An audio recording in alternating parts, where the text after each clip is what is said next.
Well, hi, it's Grandpa Ricky telling stories about what made my life easier and some of the things that I've done to try to make other people's lives easier. I had a lot of things happen to me as a kid that just, they bent me out of shape in big ways. And school was always difficult for me. Learning was difficult. Being alive was difficult. And funnily enough, I got to be a teacher, and I got to be the teacher of kids who had been traumatized as much as I had been. And so I was a good teacher for them. And one of the things I learned was that my life would have been a lot easier if I had known that adults, some adults anyway, knew that my life was so hard. And I got so that I would pretend to be feeling fine, but I wasn't. I was a mess inside. I was just all confused and unhappy. I didn't even know I was unhappy until I was about 9. How about that? We'll tell that later.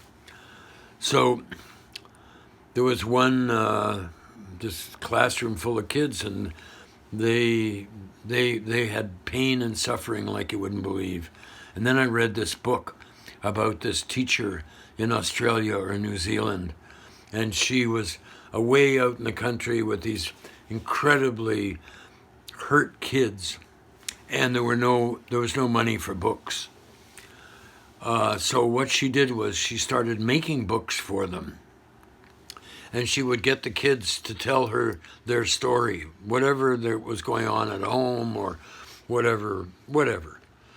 And that she had all these books, and sometimes it would be, my mummy got raped last night, my daddy came home covered with blood, we didn't have any food, any stuff like that.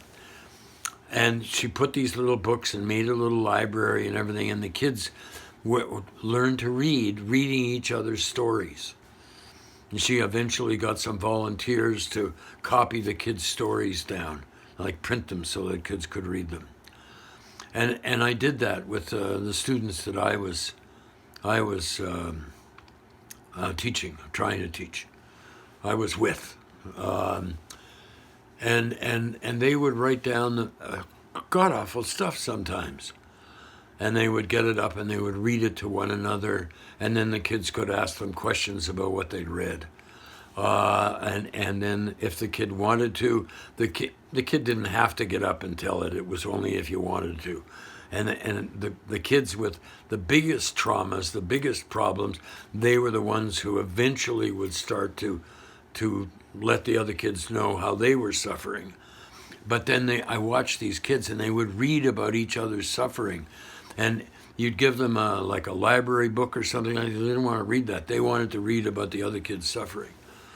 So that, I think, is a thing that when kids' curiosity can be rekindled, and I should remember to make a video about curiosity, one of my favorite things that gets stamped out in kids by frightened parents. But anyway, please tell your story, or print it, or sing it, or draw it, or I don't know, but just your story and your suffering, and hopefully how you have stopped or made your suffering easier. That's even more important. That's the kind of stuff to get out there. And please let me know how I can help you get your story out in the world. Okay? So thank you very much.